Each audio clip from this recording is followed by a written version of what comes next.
Most people think, oh, the problem is we have such differences in our country. Our view is that's not a problem. We've always had differences, and we always will have differences because we're 300 million plus human beings who are different. We're going to have differences. Difference is not the problem. Contempt is the problem.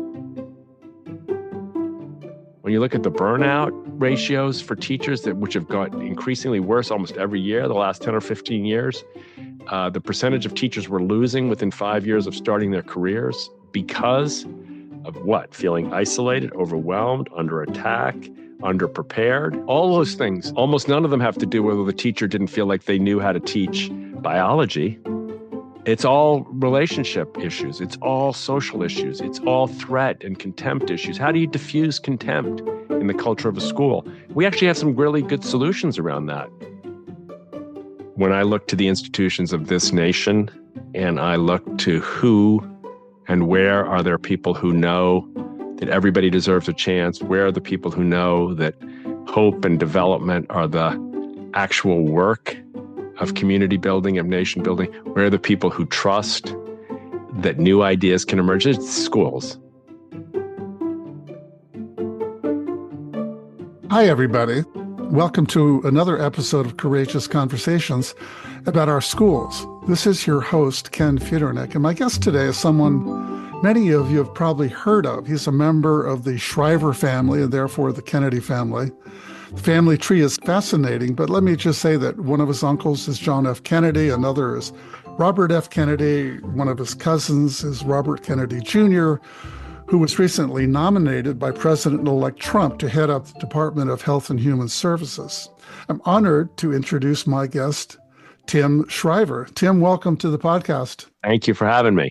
Tim, you've served as chairman of the Special Olympics since 1996, but most recently you co-founded an organization called Unite, an initiative designed to promote unity among Americans, and something called the Dignity Index. And finally, and I'm sure I've left some things out, but you also spent many years as a classroom teacher. I wonder if you could just say a bit about what it was like being a classroom teacher and what lessons you took away from that experience. Well, first of all, thanks for having me, Ken. I started my career as a teacher in 1981 in the New Haven public schools and the Upward Bound program at the University of Connecticut, where I worked for several years, and then trained with Jim Comer at the Yale Child Study Center in child development and school reform, and tried to figure out how we could be better as educators at looking at the issues around risk and resilience and the social connection children feel to schools. And so that led to the creation of the field of social and emotional learning. It was built by a kind of a collaboration of several of us in the early and then into the mid 80s.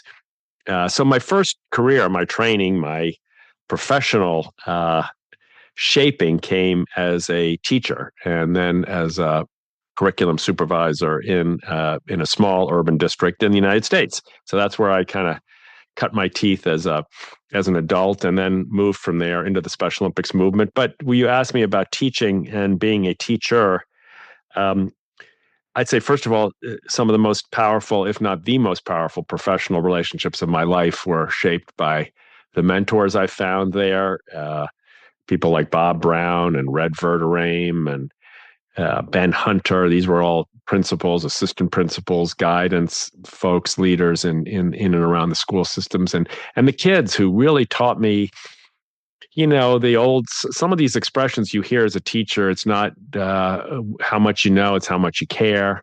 I didn't understand that until the kids taught me. I didn't understand how powerful it was to know a child and to have a child feel seen in order to have a child feel motivated to learn.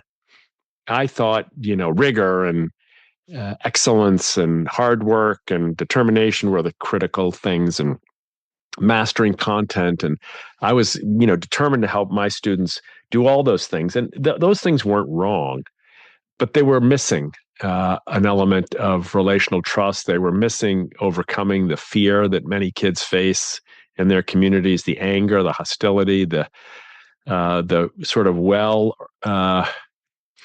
I'd say almost well-deserved cynicism that many kids have about the future. Do they fit? Does anybody care? Does the country care? Does the city care? Do people care about them? Kids don't take that for granted.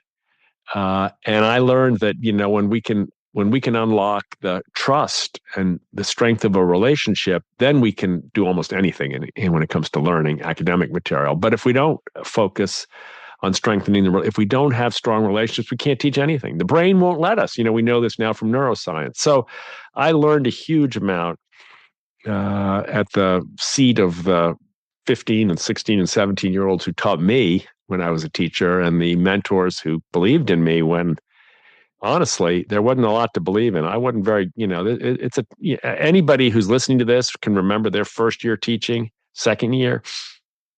Most of us who remember that think, my goodness, I got everything wrong. I was overwhelmed. I didn't know what to do. I made so many mistakes.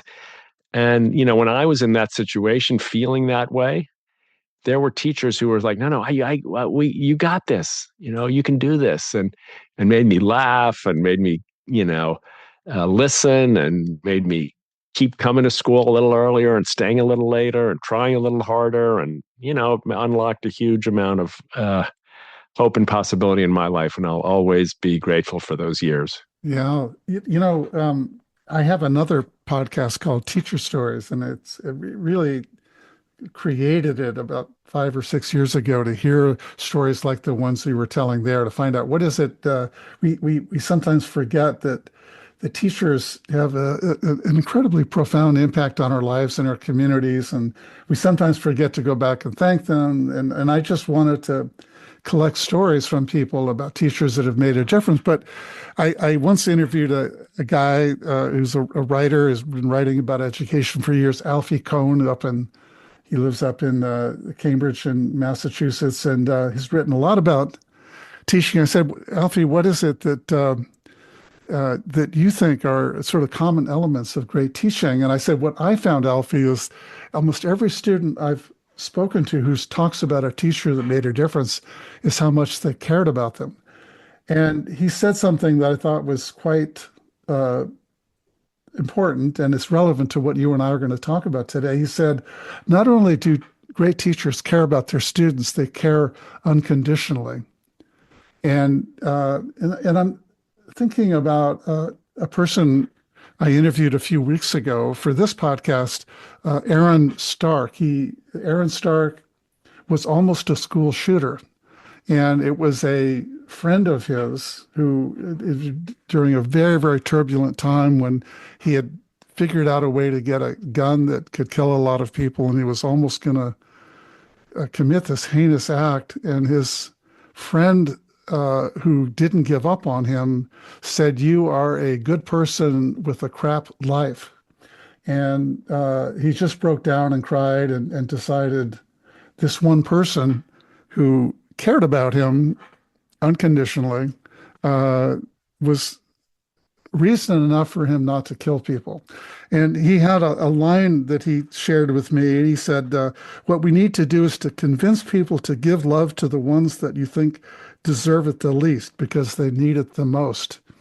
And I think that some of the great teachers, or the stories I've heard from people who say they cared about me, they may have been the person that managed to save my life, are teachers that cared unconditionally. But one of the things I know you've also done is you've worked with an organization called Castle, maybe helped found it, and there's this sentiment out there, maybe you can talk about it, that social emotional learning, leave that to parents. It doesn't belong in schools. You're prying into the lives, and yet, as you alluded to, the things are inextricably related, academic learning and one's social and emotional health. You can't separate those things out. So if you're really concerned about academic learning, which we all should be, you have to pay attention to these other factors. Yeah. Well, it's a kind of a confusing misnomer to think that there's ever a situation in which we separate our social or our emotional or our cognitive lives from one or the other. A brain doesn't come to school without a heart. I mean, there's no brain in school. I've never seen a brain in school. Huh. And even the neuroscience about the brain suggests that it has a filter. People pay attention. Attention is a filter. It's like a muscle. You have so much of it and you deploy it. I can pay attention to what you're saying. I can pay attention to the books behind me. I can pay attention to sound, to color, to things that are in my past that are rumbling through my mind, things that are in my future that I'm worried about. I can pay attention to all that. So the capacity of the brain to pay attention is driven by social connection, physiologically. So my desire to learn the difference between a vowel and a consonant as a 6-year-old is driven by my connection to the teacher who wants me to learn. And I look up at the teacher and I think to myself, this teacher is important to me. I want to learn what she wants me to learn. Or I want to learn because I should learn, or I want to learn because my mom or my dad or my caregiver wants me to learn. It's all relational, right? So it's not a question of whether or not we should address the social and emotional dimensions of learning. It's just a question of how much time we spend on it, and whether we do it well or whether we do it poorly. And my view is like, if we can do it well, why wouldn't we do it well instead of doing it poorly? Yeah. There's not a exact science of what it looks like to do it well, but there are some indicators now as the field grows of things that work. It helps children to learn when they feel emotionally safe in a classroom.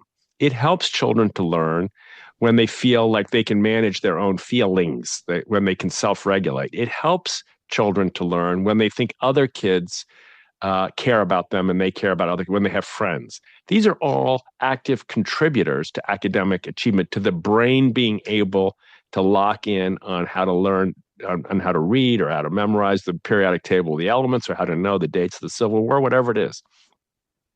So the question is, should we give that knowledge to teachers so that the teacher who's teaching the Civil War can also help children pay attention, feel connected, find their voice, exercise some degree of purpose, know that the Civil War in some way relates to their own meaning and purpose in life? All those things. Should we tell social studies teachers teaching the Civil War, here are the ways in which you can engage the social and emotional life of your students that have shown to work? Or should we say, oh, just do it yourself, figure it out on your own? So my view is like, it's not a question of whether we do social and emotional learning. It's just a question of whether we do it well. And if we do it poorly, we're still doing it. But we're just not doing it in a way that helps both teachers and students. And by the way, when you look at the teacher stress, when you look at the burnout ratios for teachers, which have got increasingly worse almost every year, the last 10 or 15 years, the percentage of teachers we're losing within 5 years of starting their careers because of what? Feeling isolated, overwhelmed, under attack, underprepared. All those things, almost none of them have to do with whether the teacher didn't feel like they knew how to teach biology. It's all relationship issues. It's all social issues. It's all threat and contempt issues. How do you diffuse contempt in the culture of a school? We actually have some really good solutions around that from the social emotional learning work and the dignity index work. We ought to make it available to teachers and be responsible in how we do that. It's not a question of home or school. It's a question of home and school. It's really a question of kids and how they learn. Yeah. So let's talk about the Dignity Index. It's something you co-founded. Talk a bit about what it is and why you helped create it and how it's being used in schools today. Well, the Dignity Index is an 8-point scale that measures with some degree of objectivity, a lot of objectivity. It can measure how you treat another person when you disagree. So it doesn't measure the facts upon which you disagree. It doesn't measure whether, let's say, you think that Roosevelt should have won the election of 1928, or whether someone else should have, or excuse me, of 1932. I'm getting my dates mixed up. Or whether you think, Richard Nixon should have been the president in 1960 instead of John F. Kennedy. It doesn't measure that. It just measures, if you and I disagree, how we treat each other. And the continuum from 1 to 8 is, at 8, I treat you with dignity no matter what, no matter how different our principles. And at 1, I've given up on you to the point where I think you should die. where violence is being required of me to manage or dispense of you. And at every level, from 8 to 7 to 6 to 5 to 4 to 3 to 2 to 1, we can show how I characterize you and where it fits on that scale, and whether I use 2 language or 4 language or 6 language or whatever. So we built this, Ken, because we felt like there's an issue in our culture, in our families, in our homes, and in our schools that we haven't paid that much attention to. And the issue is how we treat each other when we disagree. Most people think, oh, the problem is we have such differences in our country. Our view is that's not a problem. We've always had differences, and we always will have differences because we're 300 million plus human beings who are different. We're going to have differences. Difference is not the problem. Contempt is the problem. When we have differences, there's lots of ways. With you and a spouse or a child or a best friend, you will have differences, and you will resolve them either in a healthy way or in an unhealthy way. It's what you do all day long. So we wanted to say, look, gang, we don't have a difference issue. We don't have a political or an economic issue. We have a contempt issue. We have started to normalize contempt as the strategy by which we treat each other when we disagree. So the index shows us that pattern objectively.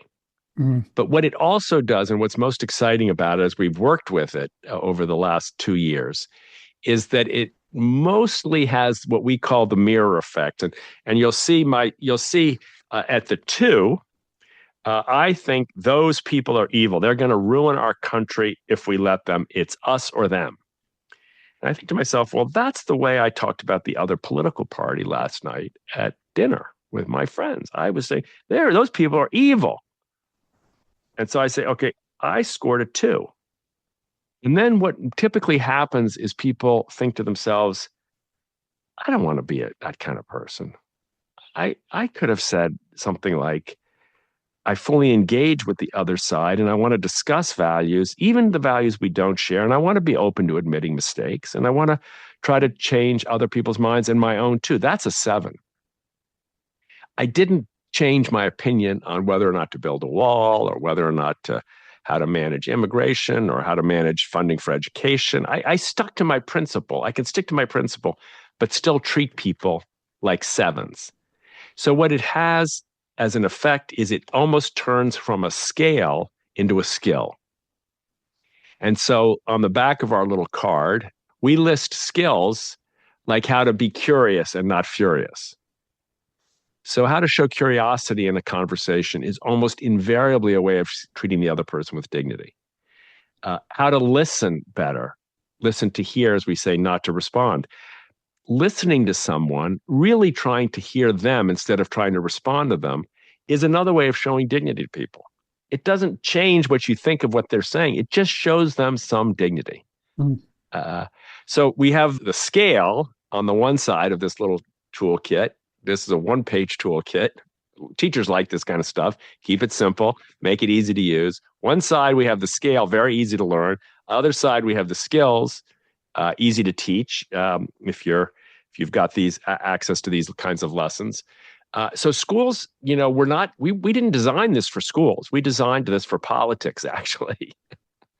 But schools and businesses have been the places that have been very excited about it. So we have we have social studies teachers that are teaching U.S. history and getting kids to use the index to score speeches from U.S. history.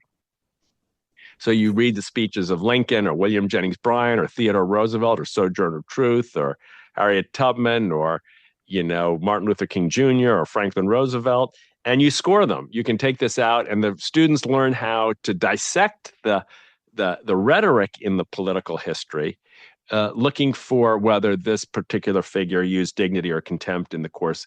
And then we have other elementary school teachers who are creating codes of conduct using this. So we have a school district in Utah, the Salt Lake City School District, that has created what they call the 5 and up rule. So from 5 to 8 on the index is what we'd call the dignity half. The contempt half is 4 down to 1. The dignity half is 5 up to 8. And so they've said to kids, when you disagree, we want you to use 5, 6, 7, or 8 language. And if you use 1 through 4 language, we want you to self-correct. Mm. So you can see some code of conduct work. You can see some discipline and discipline management adaptations of this.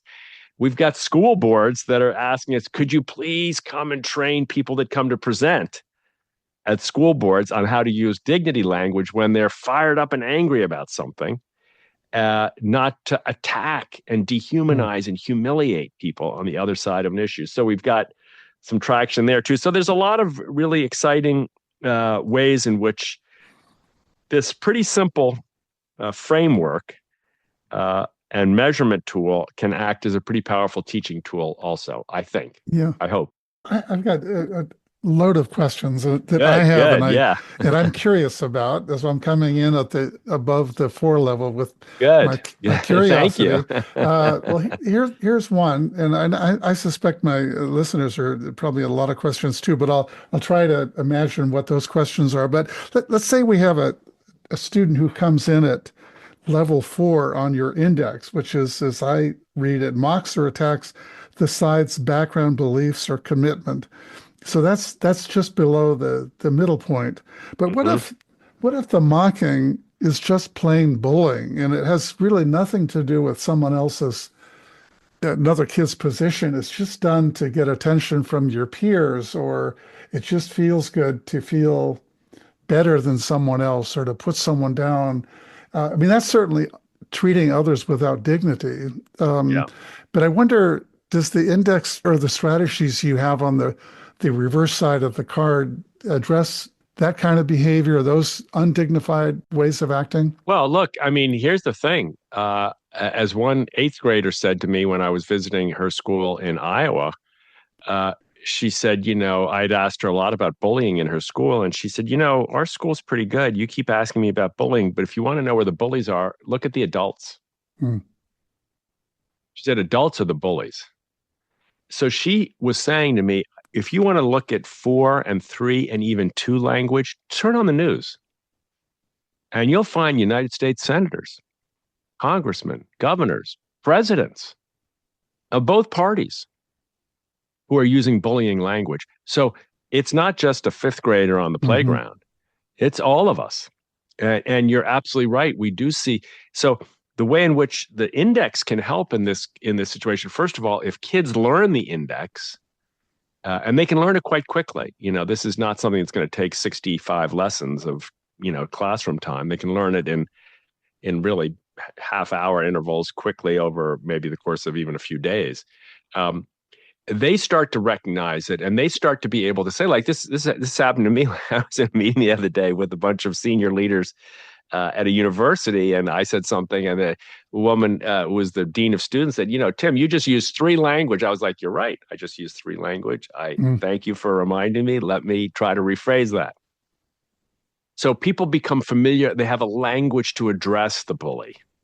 And the bully also actually becomes, we hope, more self-aware. It doesn't mean it's going to change everything perfectly. But when that kid comes in and sits down with her teacher, or his teacher, or the assistant principal, or whoever it is, the social worker who's going to now talk to that bully, we all of a sudden have a very simple way of calibrating. Hey, little Tim, you went around telling all those kids over there that you're better than them, that they don't belong at school, that you're going to kick them out. That's 4 language. Do you see that? And I said, yes, I do see that, Mrs. Smith, Mr. Smith. Is there a way you could have expressed yourself using 6 or 7 language? Well, I was so upset because they kept stealing the ball from the other kids. I said, well, you could have said, I don't think it's fair for you to steal the ball. Why don't we come and find a way to work out a solution, right? Okay, so the index invites a kind of an orientation towards change without, beating the child with his or her, mistakes. It doesn't release the child from accountability, or the adult from accountability. It actually makes accountability a healthy thing as opposed to a punitive only relationship. So these are ways in which we're starting to see the index work. I thought you were going to say, you know, does the index? I thought you were going to ask me, does it stop people from being able to say what they want? That's something we get. Well, is this going to constrain free speech? Are you telling me if I'm angry at Donald Trump or Kamala Harris or Joe Biden or whoever it is, Putin or the governor, I'm furious at that person, and are you telling me I can't say it? The answer is no. You can say exactly what is making you angry. But we encourage you not to use contempt towards the other person, because contempt will make an enemy for your position. Yeah. Arthur Brooks, the head of the American Enterprise Institute, has this wonderful book called Love Your Enemies. And he makes the same point you're making, that you just made. It not only is the way we treat each other a moral proposition, it's also a practical one. He says, the more we have contempt for others, the more others there will be, or something to that effect. Yeah. So if you don't want people being that way, that is contrary to the way you think, the last thing you want to do is hold them in contempt, because it will just cause them to dig their heels in more deeply and find more people that think like them. I mean, if we've ever had a lesson in that, it's our politics now. If you talk to progressives who, let's be honest, for 8 years have been attacking President-elect, as we're talking, Donald Trump. And their attacks have often been filled with contempt. And I would suggest they've changed almost nobody's mind. Or maybe in the wrong direction if they did change it. Yeah, exactly. Contempt makes an enemy for your cause. Yeah. So if your goal is to disrupt, let's just say you're a progressive and you don't like Donald Trump's policy on, I don't know, pick it, immigration. If your goal is to win people over to your view of what the immigration policy of the United States ought to be, treating Donald Trump and his supporters with contempt is going to backfire. It's going to make an enemy for your point of view. Yeah. And vice versa, by the way. The same thing is true of supporters of President-elect Trump. So we're not partisan on this, and we're not here to judge who's the best politician, who's the worst politician. That's not the point. The point is to invite us all to try to change the culture of contempt. And, some people say, well, don't you have to admit that this particular person is the worst offender? I said, well, there are offenders that use contempt more than others. There's no doubt about that. But there is not really, at the national level, a dignity choice. And I ask people to just ask themselves this question. In the last election, was either party known for treating the other party with dignity? Were the Democrats, when they spoke of MAGA Republicans, did they speak of them with dignity? The Republicans, when they spoke of liberals, did they speak of them with dignity? I mean, I would just say, we have data on this, but there's a gut check question here. Almost nobody would answer those questions. Yes. But people might say, Tim, there are some acts and some people who just are not dignified themselves. Their acts are so awful. How can you hold this belief that a person who commits heinous acts or has really awful political views that are going to hurt people, how can you still feel a sense of dignity towards that person or those actions? It's a very fair question. And I wouldn't say, first of all, that you necessarily have to feel it. It's hard to feel dignity when you see someone who's done something horrific. But most people, for instance, if I said, do you think people in prison should be treated with dignity? Most people would say, yeah. How about people on death row? Do you think they should be treated with dignity? They've done, in most cases, quite horrible things. Most people would say, well, yeah, they shouldn't be let go. They shouldn't be given privileges, maybe. But they should be treated with dignity until their last breath. So we have within us, Ken, I would say, the awareness that no matter how bad a person's actions may have been, there is something about that person that their dignity isn't gone. no matter what. We may not feel it, but we can look for a way to treat the person, not the point of view. I wouldn't stand here, people say, well, what about Hitler? I wouldn't treat Hitler's point of view with dignity. I wouldn't treat his army with dignity. I wouldn't treat his plans for the dissolution or the destruction of the Jewish people or people. No, those are scandalously horrific ideas. But what the United States did at the end of World War II was we treated, I would say, Germans we treated the country with some degree of dignity, even despite their crimes. Mm. And as a result, we have whatever it is now, an 80-year relationship with a robust, strong, open, free, democratic, economically viable country that was rebuilt because we saw their dignity. Same thing with Japan. Whereas after World War I, for example, and the German loss in that war, the country experienced a decade of humiliation at the hands of the victors, which in some ways led to the ascendancy of the most destructive and contempt-based government, arguably, in the 20th century. So, there's plenty of room for discussion here, and I'm not the Wizard of Oz. Well, maybe I am the Wizard of Oz, hiding behind a curtain, but I don't have all the answers. But I think these are really important conversations. Yeah. And I think having these conversations with young people, when does safety trump dignity and you have to get yourself out of an unsafe situation, set a boundary? Good question. You can set a boundary with someone who's hurting you or who's abusing you or who's risking hurting you without wishing them evil. Almost everybody who's broken up a relationship with someone they love has said, hey, look, I used to love you. I don't love you. This isn't working for me anymore. It's not a healthy relationship. I'm setting a boundary. I'm not continuing this relationship. Almost all of us have done that. But we don't have to wish evil on the person at the other side of that boundary. And I would argue that the less evil we visit or try to visit on those with whom we disagree, the more likely we are to get to a place of safety for all of us. And of course, what we're talking about is having these conversations with kids in schools. Yeah, absolutely. And having these conversations so kids develop a sense of agency, so they know, hey, if I want to protest something, if I want to be a citizen who believes this or that or the other thing, if I want to get a job in my future and have these qualities, or I go to work someplace and I disagree with someone at work, how do I express myself? Where do I draw lines? How do I learn how to draw lines? How do I learn how to listen? How do I learn how to adopt curiosity when things may not be going my way? How do I learn how to admit that I could be wrong?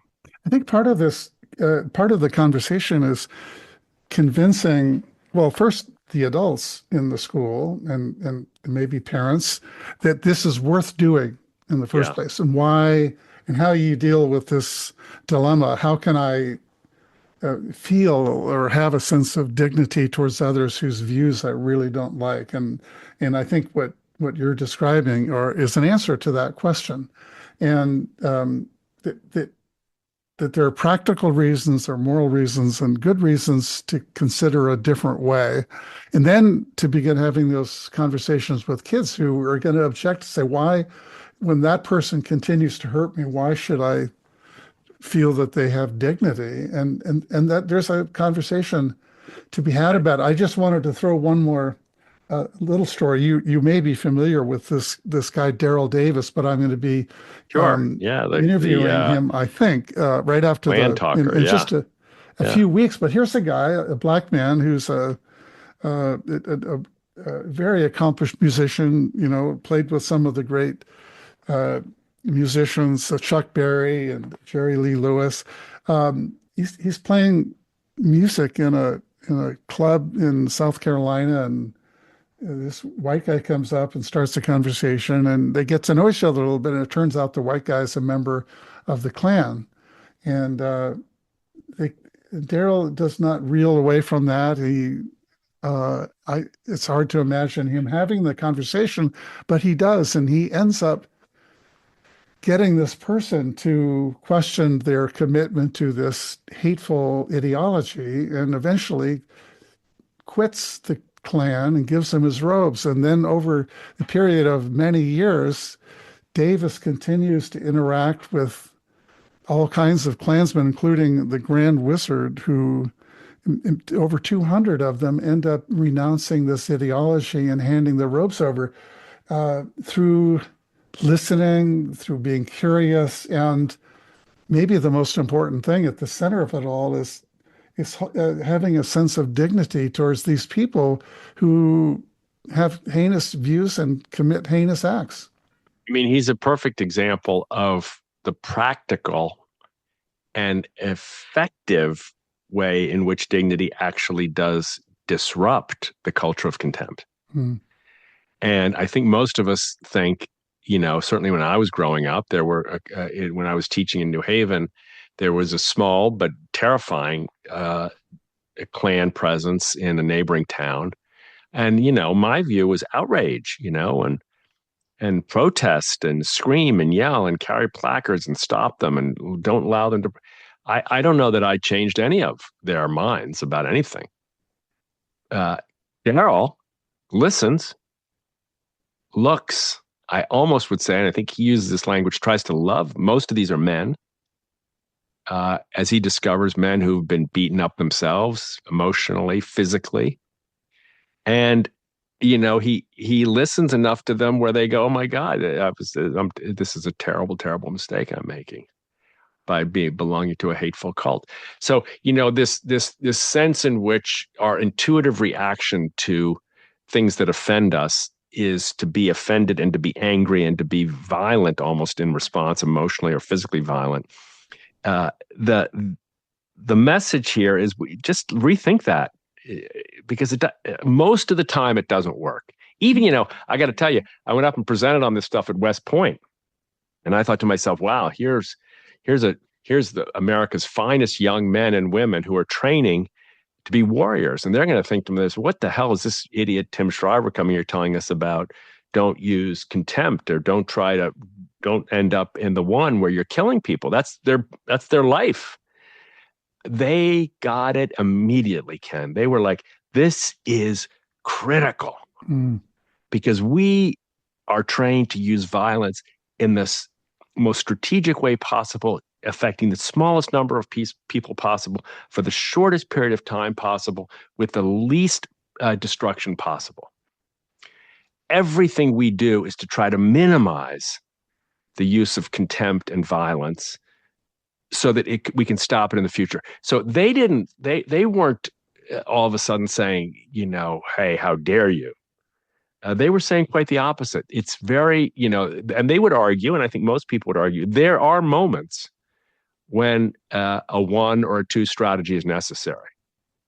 But if it becomes a blanket strategy, it almost certainly will backfire. If it becomes a targeted, if there's one person, if there's somebody who's threatening your life, knocking at your door, carrying a gun, threatening to kill you, you may have to very well use one force to stop him.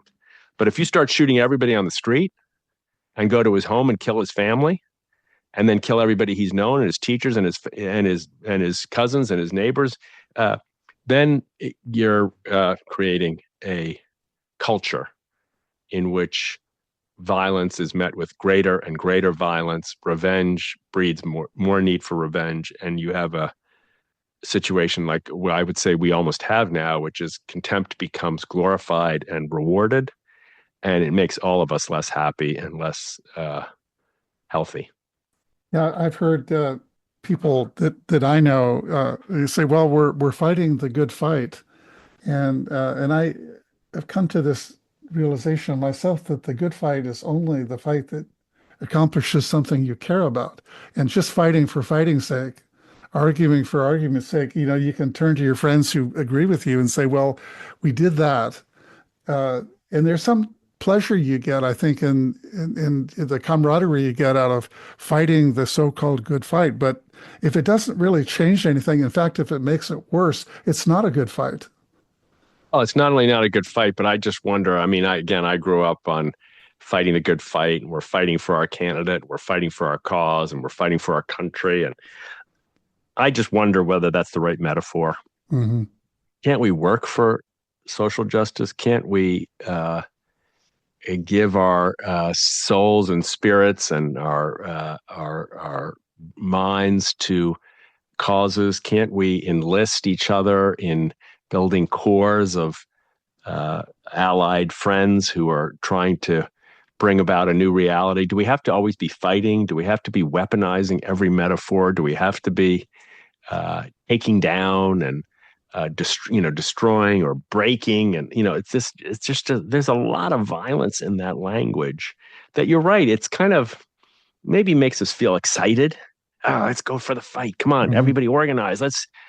But gee, many crickets, I just don't see much evidence that it's produces the gains we all say we want. Yeah, Amanda Ripley in her book High Conflict says is a paradox about high conflict is that within all of us is this impulse to want to fight, to fight the good fight, but also within each of us is a desire to have that go away, to come together. The same people. It's not like some people are fighters and some are peacemakers. Right. Within all of us is that impulse. And I think what you're suggesting, I'd like to shift the conversation back to schools and what educators that are listening can do if they want to pursue this. But I think what we're trying to do is to appeal to that other side, this in our students, that says, you know what, I may have been a bully, I may be inclined to operate at the low levels of the index,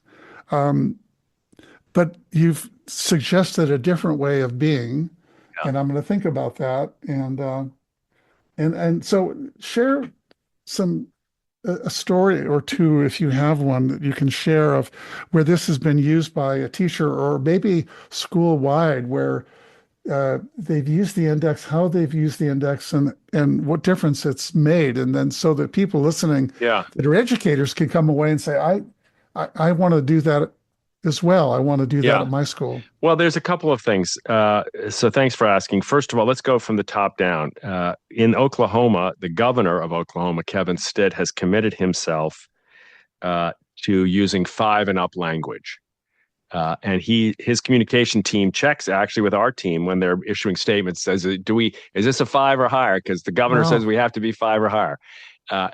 When there was a racial incident in an Oklahoma school, a group of students who used very hateful race-based language and hatred, the governor's statement was, I am committing myself to using dignity, and I'm challenging this school to have all of its students join me.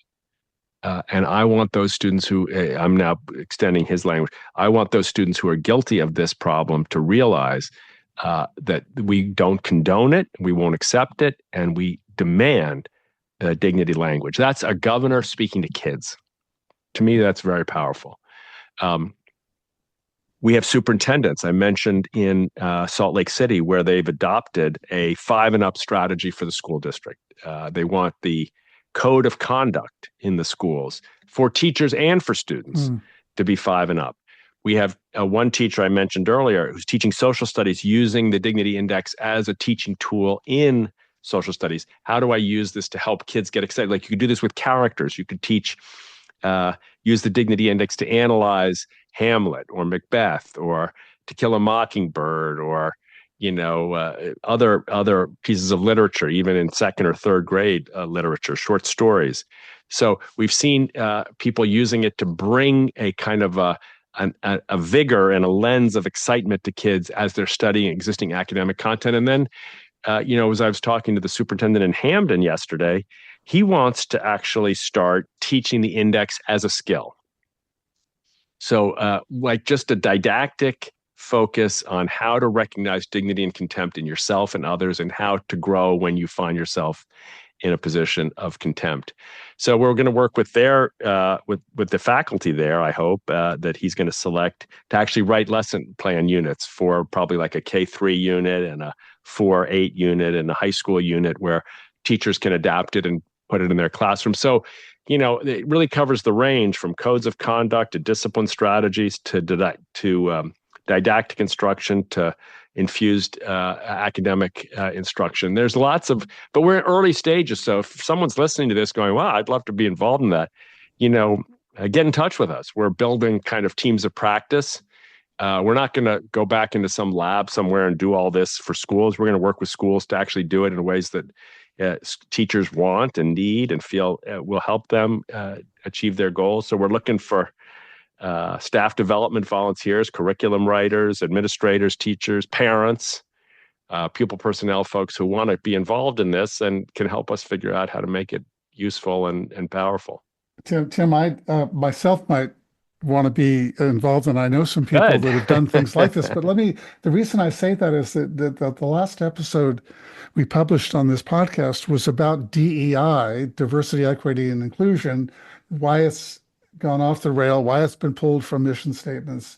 But the people I spoke to who are advocates of it really weighed in on what they thought caused it to go off the rail. And I think there's some lessons for promoting dignity in schools and the dignity index. One of the things they said was that it, in many cases, has been done as a top-down thing, is that the trainer, the teacher, the person that comes in is telling the participants how they're supposed to talk and what they're supposed to believe. It is overly didactic.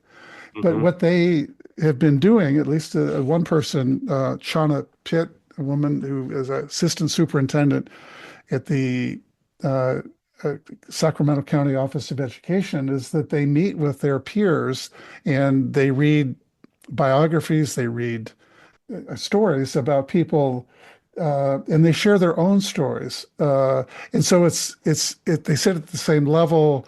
It's a sharing, it's a dialogue, and no one other than a facilitator, no one's really telling people how to believe, or that if you're a member of this group, you should feel shame, or you understand that you and your group are oppressors. But it's really about something more authentic and human and personal that seems to be drawing people in and feeling that. And I would think with these conversations about dignity and training kids that it may be more helpful. I'm just thinking to have conversations and drawing kids to share their experiences rather than a curriculum that is about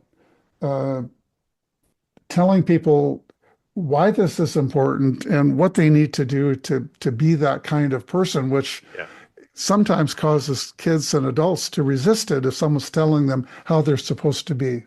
Yeah. Well, I think it's a really good point, Ken. I mean, one of my colleagues that helped develop this, a woman named Misha Robinson, she's done a lot of work as a DEI trainer, not so much for schools, but for companies and organizations. And she told me that when she started introducing the index as part of her DEI program, it allowed people to talk about their relationships instead of talking about their class or their identities. And identities are important. The history of our country is what it is, and we got to be truthful about it. Look, let's be honest. There's no. Sometimes the truth hurts. Sometimes the truth heals. But either way, it's the truth. That's what we did. And anybody who's lived as long as I have knows that even a one person's story is complicated. And the things for which I'm ashamed, and the things of which I'm proud. I wish I could get rid of the things in my past that I'm ashamed of, but I can't. So we have to tell the truth to each other. But we have to tell the truth in a way that like the only way I can burden myself of my own shame is if I feel like it's safe, I can share it with you, Ken. I can trust you with my weaknesses, with my vulnerabilities, with my mistakes, because I know you want what's good for me and I want what's good for you. And as a country, I think we've sometimes approached the DEI question in recent years as trying to figure out who to blame for things. And if we can just find the right person to blame, then we can be freed of the burden of the pain that the blame or the system has caused us. I think it's a two-step process. first, we've got to strengthen relationships. It's what Jim Comer taught me 50 years ago as a young teacher, or not quite 50, 45, I guess. Strengthen relationships, and then you can teach anything. Without a relationship, you can't teach anything. And in our country, I think we've approached this issue of how do we create a more equitable future, a more just, more inclusive future. More recently, we've approached that as first thing we have to do is find out and admit to all the mistakes that I've made or you've made or somebody's made. That's a hard thing for people to do if they feel threatened and under attack. I think that's kind of what you're saying. Mm-hmm. I don't want to oversimplify complex cultural, social, systemic issues around race and gender and sexual orientation and all these ways in which our country has sorted people and often oppressed people. These are really complicated and painful challenges to face as a country, and we've got to figure out how to do it better. We can't let go. It's not like DEI or our history is going to go away if we just elect a new president or change our policy. All these things are going to stick around. But I think dignity can be a very powerful tool for making it safe to have these conversations, and hopefully to have conversations in a way that the wounds caused by the past become opportunities to heal us for the future, as opposed to reduce us further and further into camps of oppositional and angry and hostile energy. Well, Tim, thank you so much for being part of this Courageous Conversations podcast and for all the great you're doing to unite people during these polarized times. Do you have any final thoughts you want to share? I guess the one thing I'd like to say is that, and I've said this many times, I started my career as a teacher.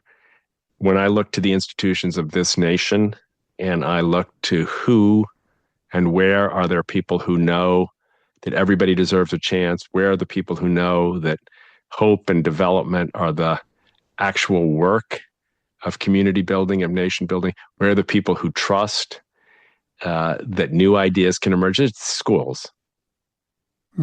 There's very few third grade teachers who say, I'm not going to teach those kids. There's very few first grade teachers who say, don't let any of those children in my classroom. We don't, as teachers, teach Republicans versus Democrats. We don't teach rich versus poor. We don't teach black versus white. We teach everyone.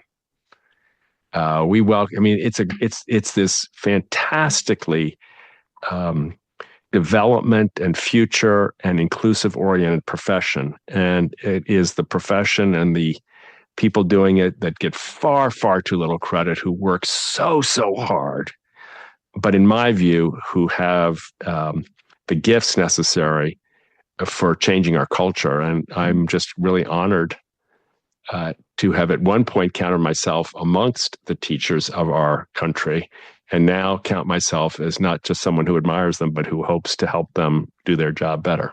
Yeah, thank you. Thank you for that, Tim. If people are interested in learning more about the Dignity Index, I'll post something on our website. Yeah, it's dignityindex.us, not .org or .com, but .us. We love the .us URLs. So we're dignityindex.us. Check us out. Write us there. We're a very small team, so even if it just says admin at dignityindex.us, we get it.